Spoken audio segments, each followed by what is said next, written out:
Dean Martin was in the middle of filming a crucial scene for Texas Across the River in the Arizona desert on a scorching June afternoon in 1966, surrounded by 100 crew members and $20,000 worth of equipment running, when a scraggly little dog wandered onto the set. The assistant director saw it first, started waving his arms. "Someone get that dog out of here! We're burning daylight!" The crew started moving toward the dog. The dog got scared, started running, and Dean Martin, who was supposed to be delivering his lines, stopped mid-sentence and said 5 words that brought the entire production to a halt. "Nobody touched that dog." What happened in the next 3 hours cost the studio $15,000 in lost production time. But it proved that Dean Martin understood something most people forget, that some things matter more than schedules and money. And sometimes being human means stopping everything to help something small and scared. It was June 18th, 1966, Monument Valley, Arizona. The production of Texas Across the River was in full swing. Western comedy, Dean playing a Texas cowboy. The budget was tight, the schedule was tighter. They were behind. The director, Michael Gordon, was stressed. Every minute of delay cost money. The investors were breathing down everyone's necks. Dean was the star. The whole movie rested on him. They needed to finish this scene before sunset. Perfect lighting, perfect timing. Everything had to go right. They'd been setting up since dawn. Camera positions, lighting, sound, props, background actors, horses. The scene was complicated. Dean's character confronting the villain at a river crossing. Important scene, needed to be perfect. They'd done 3 takes, none were right. Dean's delivery was off, the blocking wasn't working. Michael was getting frustrated, but professional. "Let's try again. Dean, can you give me more intensity on that last line?" Dean nodded. "Sure, Mike, let's go." They reset. Everyone back to positions. Sound check, lighting adjusted, cameras rolling, background action started, extras moved into frame. Horses shifted. Dean started his walk toward the camera, his boots crunching on the desert sand. Started delivering his lines, voice strong, presence commanding. This was the take. This was going to work. And that's when the dog appeared. Small, maybe 30 pounds soaking wet, but probably closer to 20 now. Looked like a terrier mix, some kind of wire-haired breed. Dirty, fur matted with burrs and desert brush. Coat should have been tan or brown, but was gray with dirt and dust. Ribs showing through like a xylophone, hip bones jutting. It came from behind the red rock formations, wandered into the shot, moving slowly, limping slightly on its back left leg, looking around with desperate eyes, looking for food probably, or water. The desert was brutal. Temperature was 105 degrees and climbing, no shade anywhere. The dog looked lost, confused, disoriented. But more than that, it looked like it had given up, like it was just wandering until it died. The assistant director, Jerry, saw it immediately. "Cut, cut, there's a dog in the shot." Michael threw his hands up. "Great, perfect. Someone get that dog out of here before it ruins another take." Several crew members started moving toward the dog. The dog saw them coming, got scared, started to run. That's when Dean's voice cut through, loud, clear. "Nobody touch that dog." Everyone stopped, looked at Dean. Jerry stepped forward. "Dean, we need to clear the set. We're losing light. We need to..." Dean wasn't listening. He was watching the dog. The dog had stopped running, was standing about 50 feet away, panting, clearly dehydrated, clearly starving. Dean could see it shaking. "That dog's in trouble," Dean said. He started walking toward it. Michael called out, "Dean, we don't have time for this. Let the crew handle it. We need to shoot this scene." Dean kept walking, didn't look back. The scene can wait. He approached the dog slowly, hands at his sides, non-threatening. The dog watched him, ready to bolt. Dean knelt down about 10 feet away. "Hey there, little guy. You lost?" His voice was soft, gentle. The same voice he used on stage but without the performance. This was real. The dog whimpered. Dean could see it was terrified. "Yeah, I bet you are. Desert's no place for a dog." He looked back at the crew. "Someone get me water. And food, whatever craft services has." Jerry looked at Michael. Michael's face was red. They were burning money. Every minute cost hundreds of dollars. But he nodded. "Get the man water and food." A PA ran to the craft services tent, came back with a bottle of water and some sandwich meat. Dean took them, poured water into his hand, held it out. The dog watched, thirsty but scared. Dean stayed still, patient.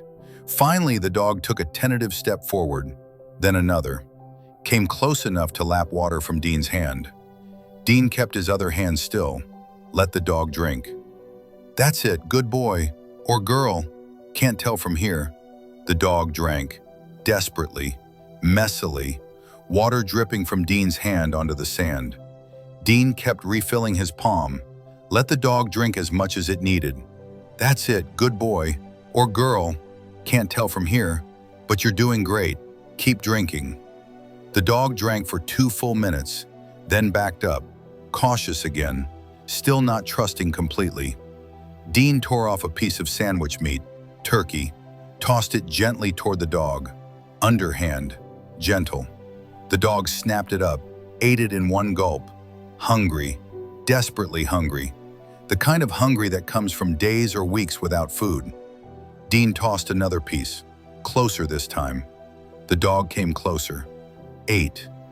Dean kept this up, piece by piece, each piece a little closer, drawing the dog in, building trust. The crew watched in complete silence, all 100 of them, production assistants, camera operators, sound technicians, extras, everyone silent. Watching Dean Martin, the suave movie star, the cool crooner, the Rat Pack legend, sitting in the Arizona dirt in his cowboy costume, feeding a stray dog sandwich meat piece by piece, while $15,000 of production time evaporated into the desert heat. After about 20 minutes, the dog was eating out of Dean's hand. Let Dean touch it. Dean ran his hand down the dog's side, felt the ribs, felt the matted fur. "You've been out here a while, haven't you?"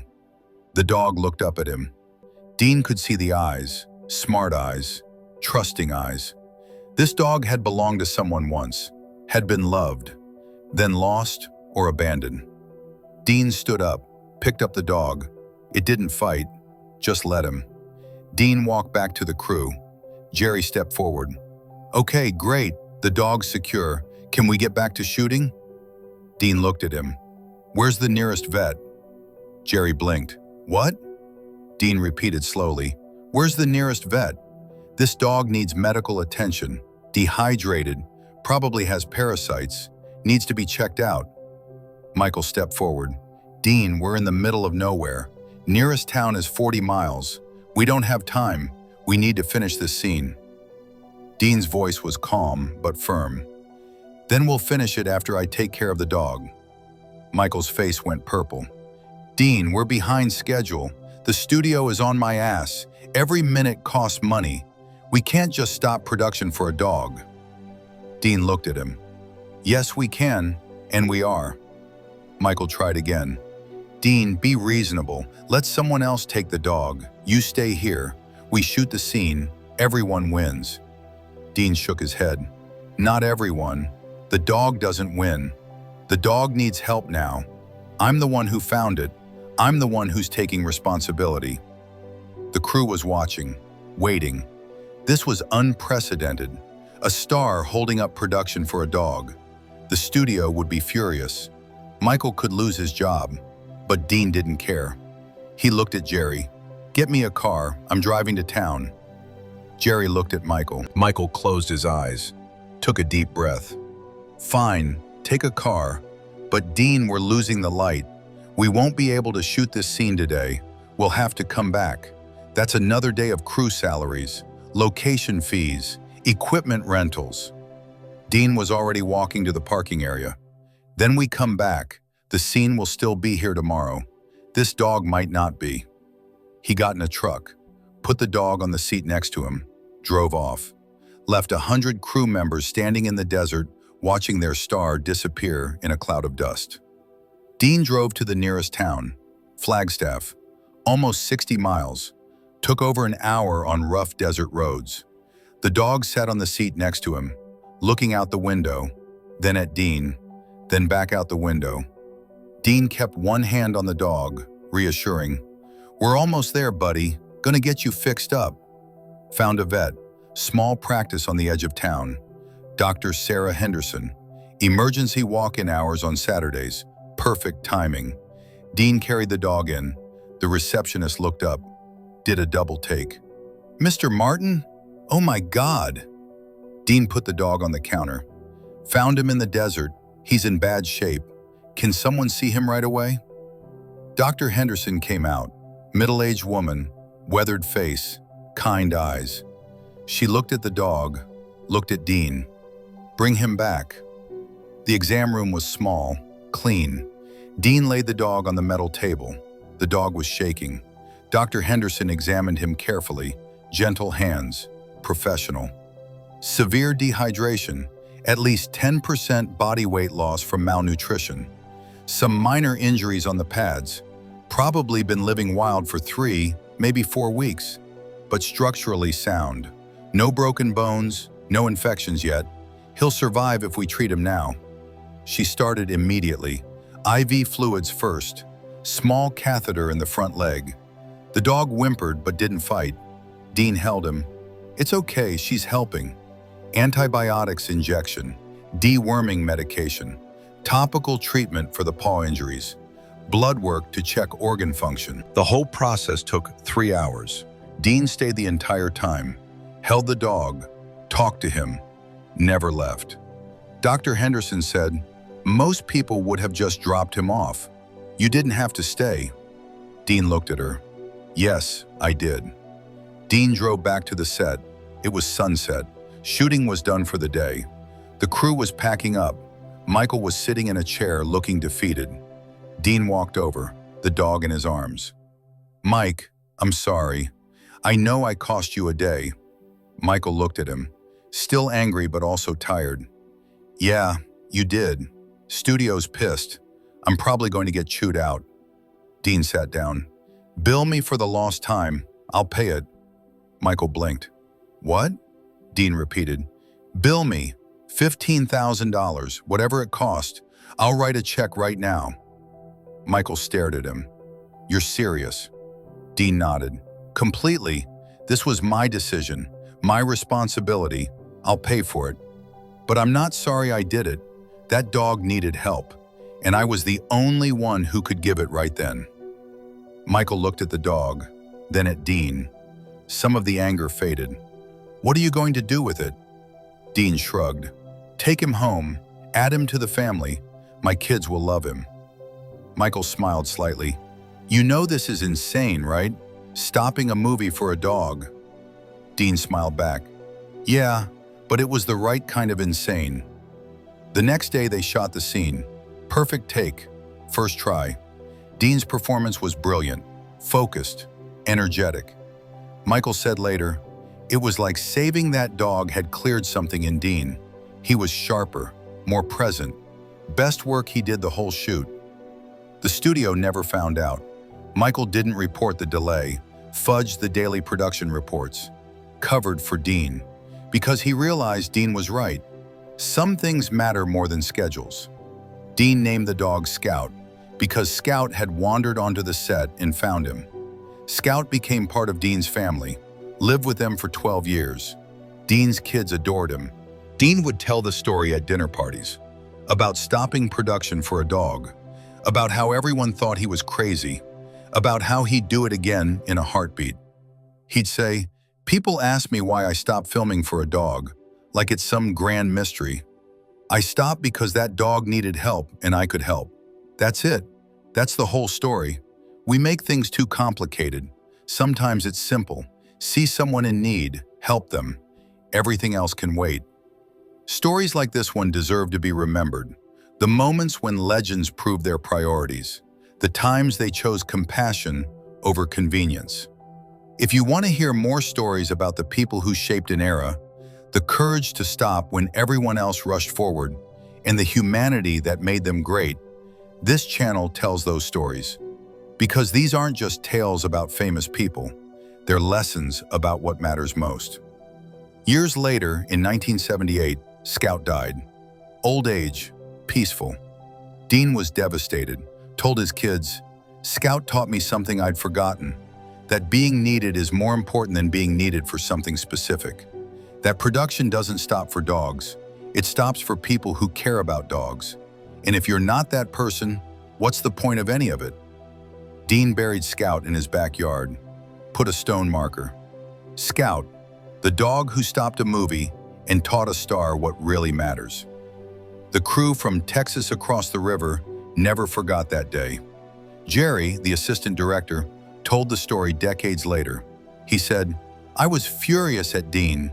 We were losing money, losing light. I thought he was being selfish and unprofessional. But watching him with that dog changed something in me.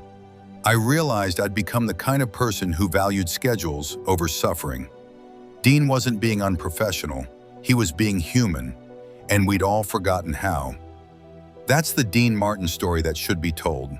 Not just the songs, not just the movies, not just the cool persona, but the man who stopped a movie production, cost a studio $15,000, and didn't care because a dog needed help. Dean Martin saw a scared, starving animal wander onto his set and said, "Nobody touch that dog." And then he spent 3 hours making sure that dog would be okay. That's not just kindness, that's character.